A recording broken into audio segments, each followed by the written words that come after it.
professor of global mission at Every Nation Seminary, member of the Victory Bishops Council, and serves on the board of Asian Theological Seminary and the Philippine Missions Association, holds a doctorate of a missiology degree from Asian Graduate School of Theology, and master's degree in Intercultural Studies and Asian Theological Seminary, author of the book, The Bible to the Passport, and is married to Miss Gigi. Thank you for coming. Lumampas daw sila kanina because of it's the Waze's fault sa Daum and Park South. Thank you for coming. Married to Miss Gigi, and they have 2 children, Rachel and John Daniel. Victory Clark, let's all welcome back Dr. Julius Casar.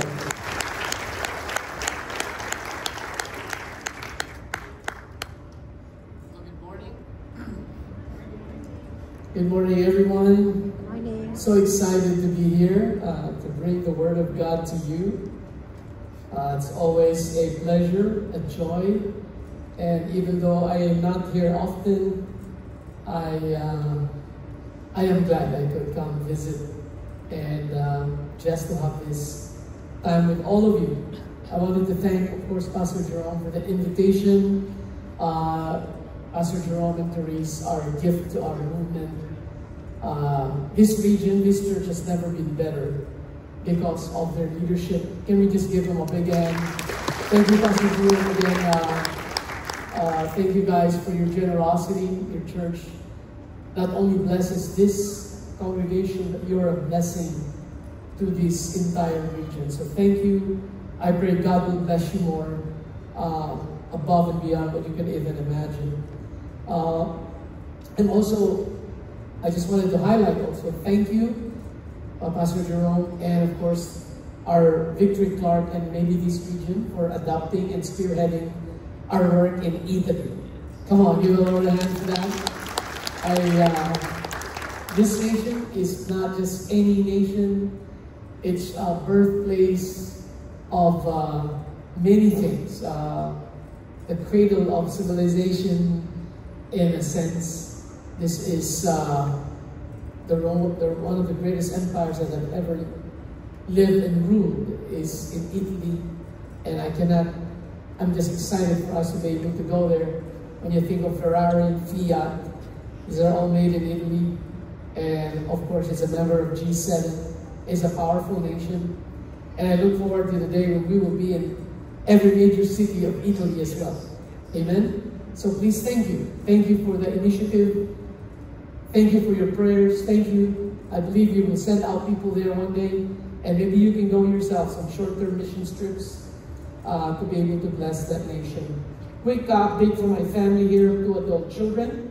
One is married, and that's Rachel, my son-in-law, Arwin, and our first grandchild, Theo. And of course, we're so excited, my son is getting married in March 1 as well. I think on the top corner there. So we're quite busy preparing for a wedding. Every Nation update, one of the greatest things that have ever happened to Every Nation 5 years ago is the launch of Every Nation Seminary, and Pastor Jerome is part of the inaugural cohort of Every Nation. First batch. It will go down in history now. 5 years later, we just did our residential intensives with 105 leaders from 34 different nations at our building last June in 2025. Can we give the Lord a hand for that as well? Again, I know I've said this before, but this is why our future is going to be so strong, so bright, so powerful, because our second, third, fourth generation leaders have really gotten really close and are really collaborating, working together. And I want to give you a Mission 2029 update.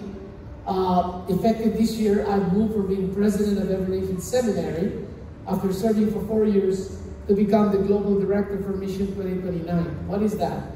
It is Every Nation 5-year global expansion strategy.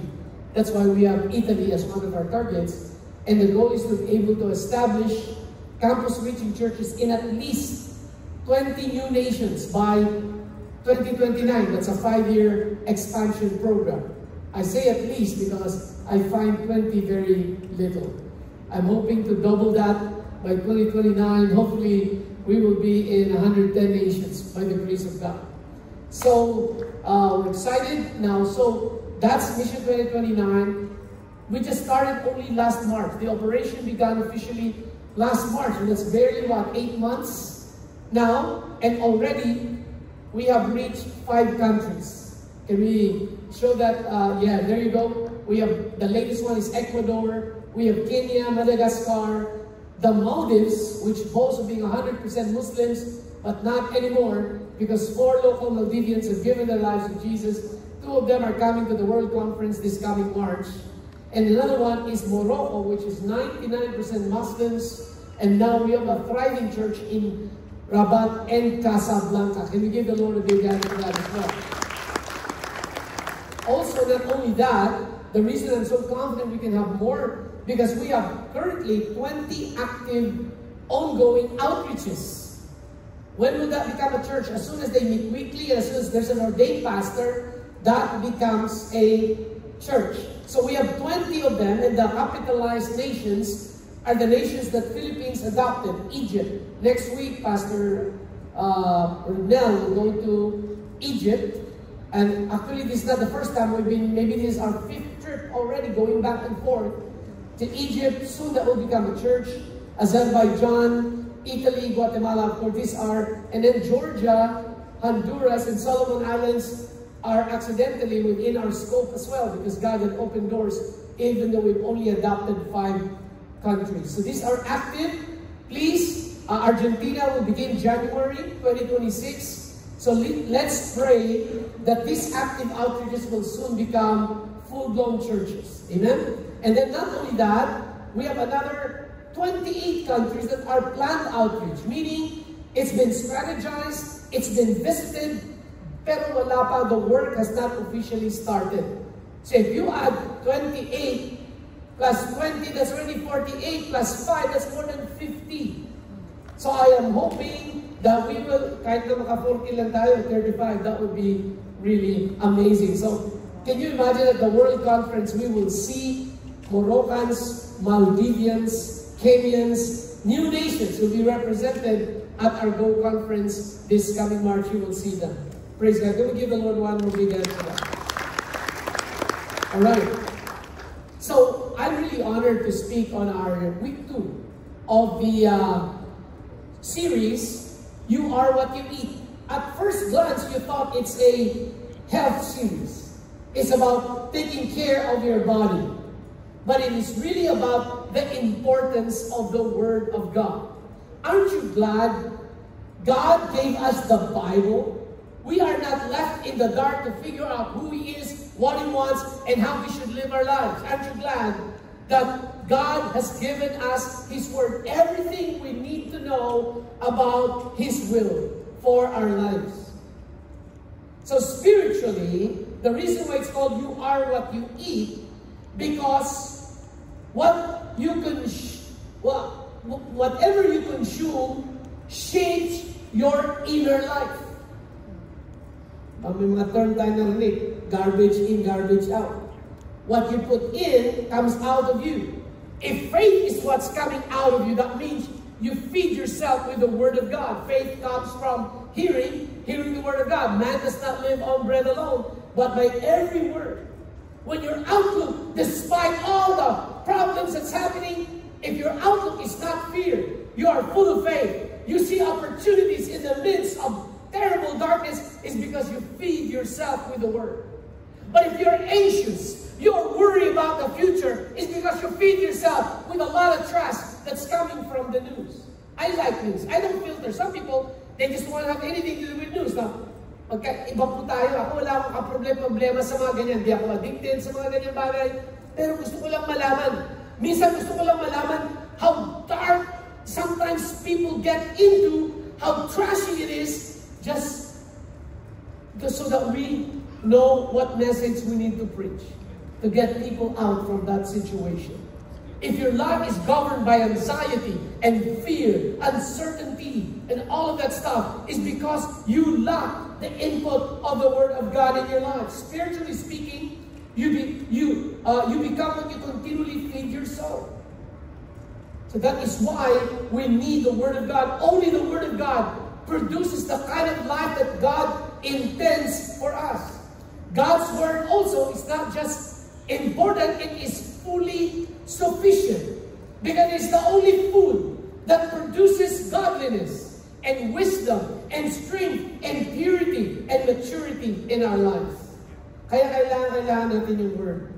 So this morning, ang topic ko is the sufficiency of God's Word. When we talk about sufficiency, what that means is that the Bible is sufficient to guide all of us in matters of life, in matters of doctrine, and in matters of practice. Can you imagine kung may kulang? Maybe God only addressed this portion of our lives, the rest is a mystery. But I'll tell you, the Word of God is more than enough. The Word of God is sufficient. There is no additional revelations or traditions or human insight needed to complete God's Word. Yan ang problema. Bakit may mga traditions kaya? Traditions of elders. Kasi feeling nila kulang ang Bible. Bakit kaya may mga kulto? I tell you, pag hindi kompleto, if the Word of God is not complete, man, any powerful, influential religious leader can just make his own doctrine. And we are all bound to go. Have you ever seen cults? They decided to all commit suicide together. They follow a man instead of God. There are leaders who claim, I'm the Son of God, you better have a relationship with me. If you don't, you will not be saved. That's what happens when we step outside the Word of God. We can create any doctrine we want. This is why there is a boundary. It's not in the notes, but Deuteronomy 4:2 says, you should not add to the word that I command you, not take from it, that you may keep the commandments of the Lord your God that I command you. In fact, I did not have this plan, but I thought if I should. Let me read to you Revelation 22, the last 4 verses of the entire Bible. Let me just read to you how scary it is. Revelation 22:18, the last chapter, the last 4 verses. I warn everyone who hears the words of the prophecy of this book. If anyone adds to them, God will add to him the plagues described in this book. If anyone takes away from the words of the book of this prophecy, God will take away his share in the tree of life and in the holy city, which are described in this book. We cannot add or subtract. People do that because they feel the Word of God is insufficient. Why do we have the Mishnah?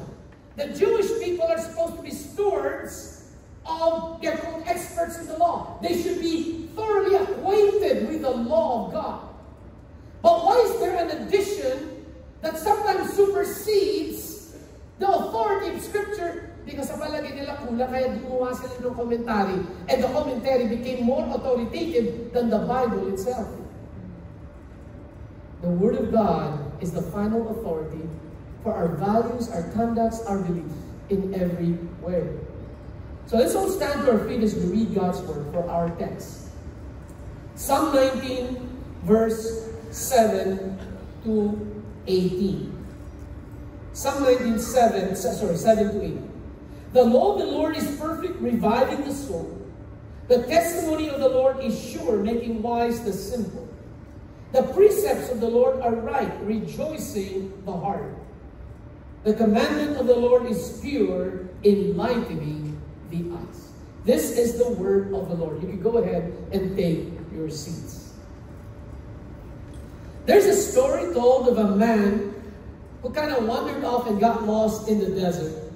And it's been days. So he was really dying of thirst. And he thought at first it was a mirage, but there was a little bit of a hut. You know, like a hut. So he thought, oh man, I wish there's somebody there. Something that could help me. And so when he finally got there, no one was there to his disappointment. But he found this old water pump with a note on top of it that says, use this water to start the pump. And don't forget to fill the bottle again for the next person. Now, of course, the man was perplexed. He hesitated. Should he drink the water he could see? Or should he trust the promise which he could not see? Now, of course, if he drinks that water, there's a chance that he will live, but short-lived. But if he pours that water, there's also risk. So in many ways, though, that's how we treat the Word of God. We hold the Bible in our hands, yet we doubt sometimes its sufficiency. That's why we look to human wisdom. We look to culture. We check our feelings. When in truth, the real living water is found in Scripture. Well, the story continued.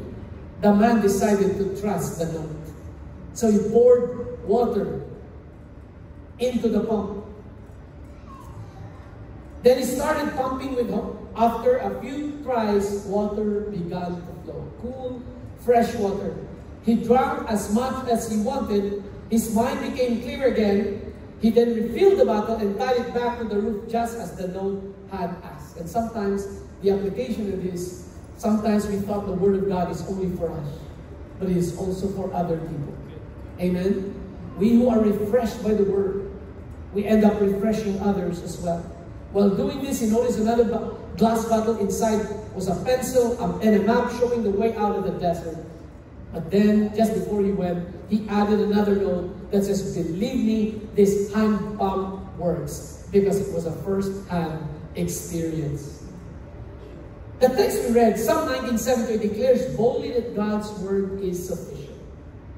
It's sufficient for salvation, for transformation, and for daily direction. The word sufficient implies abundant, more than adequate, more than enough.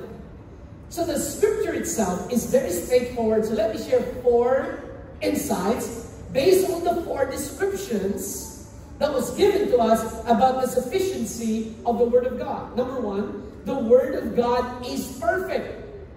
Then there's an implication. It says, it restores the soul.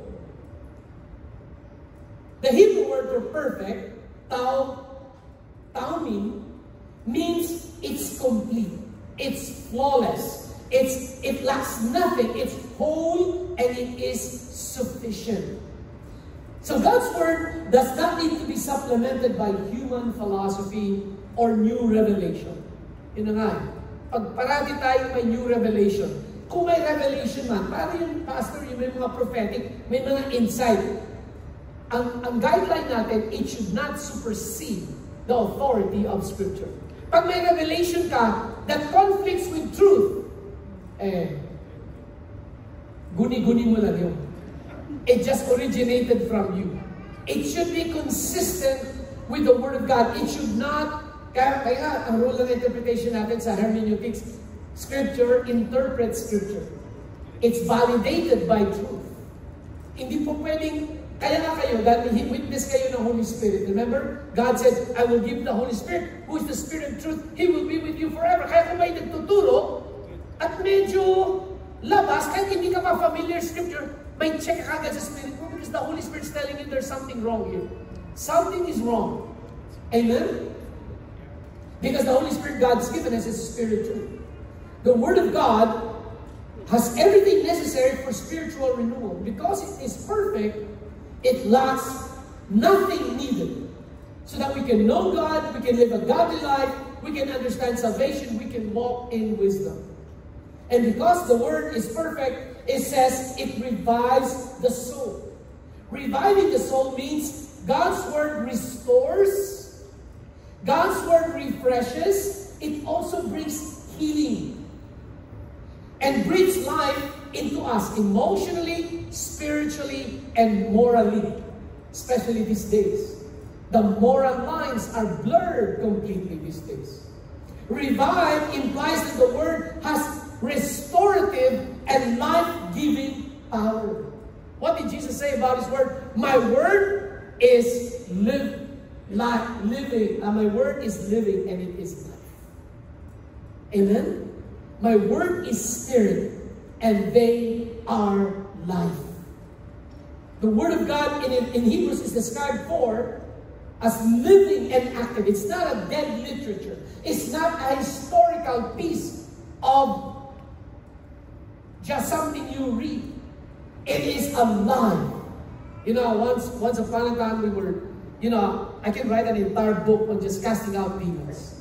I've encountered many demonic manifestations, and I can guarantee you one thing, whether they are strong, powerful, whatever it is, I have never seen any situation where they are not set free by the power of God. But I've witnessed firsthand the power of the Word. Minsan may mga Kristiyano na ayaw nila cast out kaagad. Gusto na i-torture pa yung enemy. And the way they do that is just they read the Bible. Let me tell you, I have seen literally with my own eyes and ears that when the Word of God is read, especially in reference to the blood of Christ, let me tell you, I could see the demons scream, "Ah!" Talagang grabe. Ganun siya ka-powerful. Siguro pag kumanta ka lang ng Beatles o Bee Gees, baka wala, sasayaw pa.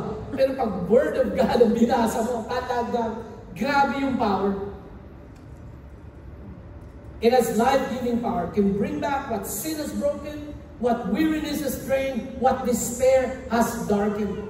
So if you're spiritually dry, God's Word revives. Kung medyo nalalanta ka, nalalamig ka, get into the Word. It's sufficient to revive you. When you're confused, God's Word gives clarity. Maybe kailangan mag-withdraw ng konti. Read the Word of God and you will have clarity. When one has fallen, God's Word restores you to fellowship with God. Only the Word can reach and renew the deepest parts of a person, especially wounded emotions. Na-offend ka, na-hurt ka. But God's Word can bring healing. It can heal broken identities. It can heal confused minds. God's not given us a spirit of fear, but a spirit of power, of love, and sound mind. Paul in the New Testament echoes David's view of the sufficiency of the Word of God. You're familiar with this verse. 2 Timothy 3:16, all Scripture, not some, not few, all of it is breathed out by God. Some Scripture says, God breathed. And profitable for teaching, for reproof or rebuking, for correction, for training in righteousness. God breathed means it carries divine life. It restores as well as equips believers for every good work. Think of a phone battery. It doesn't matter if you have iPhone 17. That costs you $149,000 if you want to buy a 1 terabyte. It doesn't matter if you have the most expensive apps.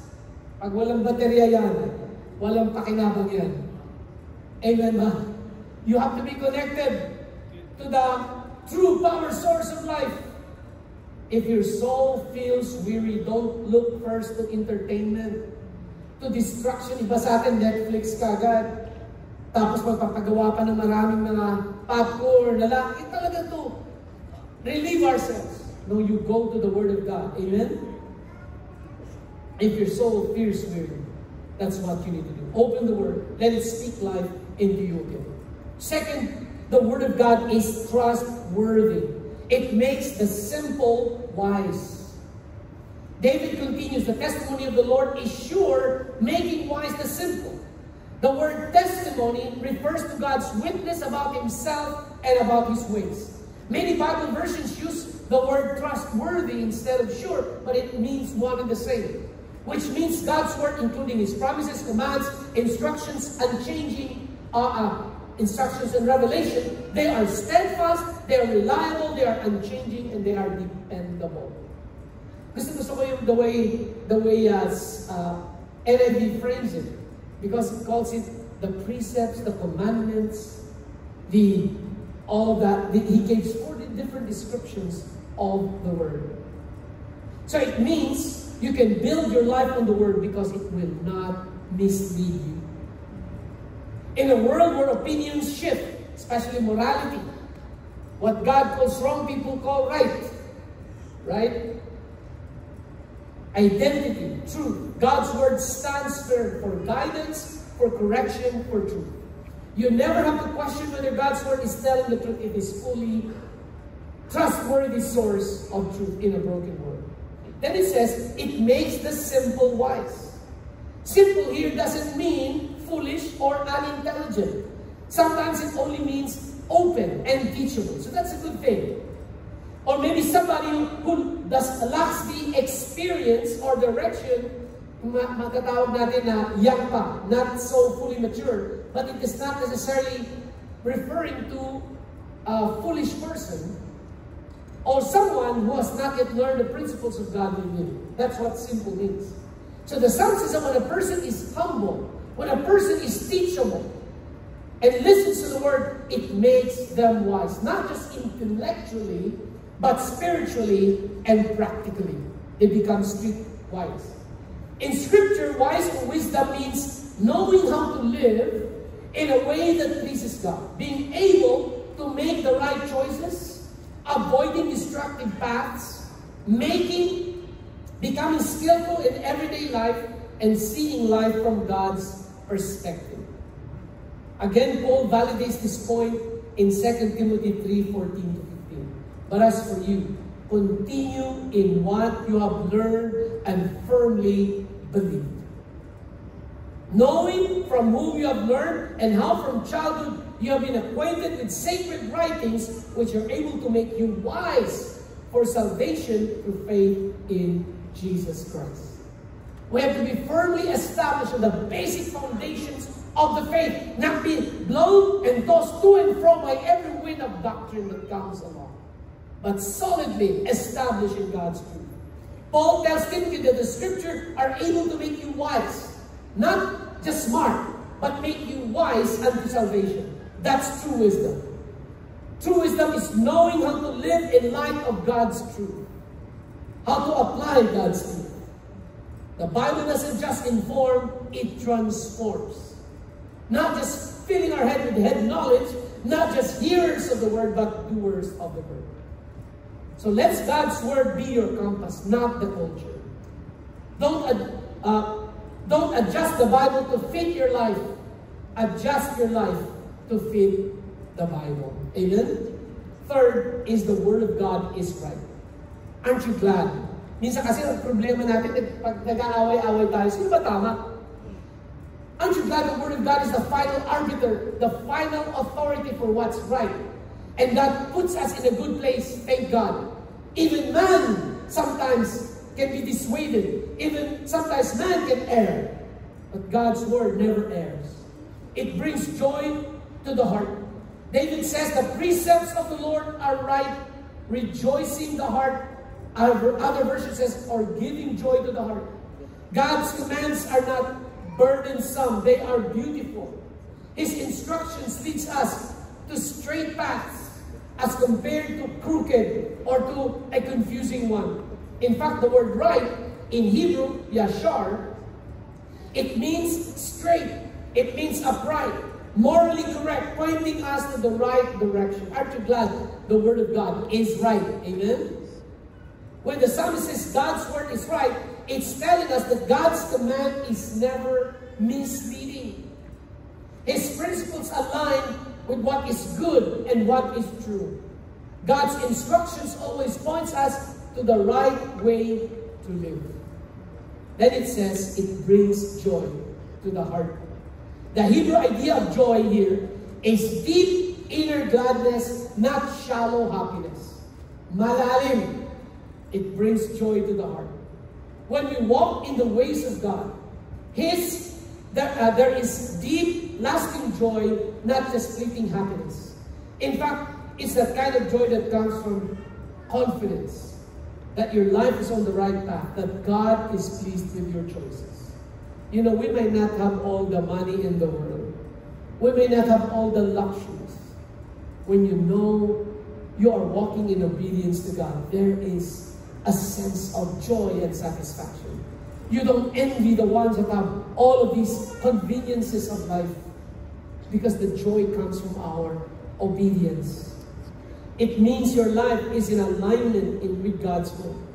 There is freedom from guilt, confusion, moral uncertainty. That's why deep down inside, pag alam mo you're right standing with God, you are walking the straight path, iba yung joy, iba yung sense of peace. True joy is a result of obeying God's word and doing what is right. A man once said, when I open the Bible, it reads me. You don't just read the Bible, it reads you. That's the joy of the Word. It not only teaches us, it transforms us. Obedience to the Word leads to joy because God's commands are not restrictions. They are not burdensome. They are direction to freedom, and they are a pathway to joy. So joy comes when we trust God's ways are better than our ways. So if your heart feels heavy, return to the Bible. Read the Word of God so that as you read, you will well up with so much joy in your heart. And finally, the Word of God is radiant. Radiant. In other version, it says, is pure. It gives light to the eyes, or giving light to the eyes. In a dark world, how many of you know we need the light of God's Word? Because the Word, the light of God's Word, what does it do? What does the light do? It exposes darkness. It exposes lies. It reveals truth. And it guides our steps. The Word of God is a light to our feet. A lamp to our feet, a light to our paths. So the word pure in Hebrew, bar, means it's clear, it's clean, it's without impurity, and it's not mixed with error. That's what pure means. In other words, God's commands are perfectly clean in motive, purpose, and truth. There's no deception, there's no confusion, there's no darkness in what God instructs. His commands do not contaminate or mislead. Instead, it purifies rather than pollutes. So then it goes on to say, enlightening the eyes. In Scripture, the eyes represents what? Insight. It represents understanding, spiritual perception, and ability to see the truth clearly. So enlightening our eyes means God's word opens us to spiritual understanding. The theological word is divine illumination. Parang light bulb turns, ping, then you begin to see clearly. It helps us see life from God's perspective. It awakens us to the reality of ano ba ang totoo? Ano ba ang tama? And ano ba ang karapat-dapat? What is wise? It removes confusion. It removes ignorance. To the contrary, God's Word brings clarity to decisions, to moral choices, and to our purpose and direction in life. 2 Peter 1:3 puts it this way, His divine power has granted us all things we need.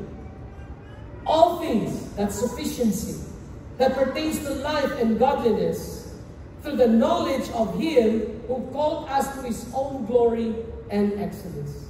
So you can see here, God has already given us everything we need for life and for godliness, through the knowledge of Him and His revealed Word, through the Word of God. We don't need new revelation, secret insights, or mystical experience.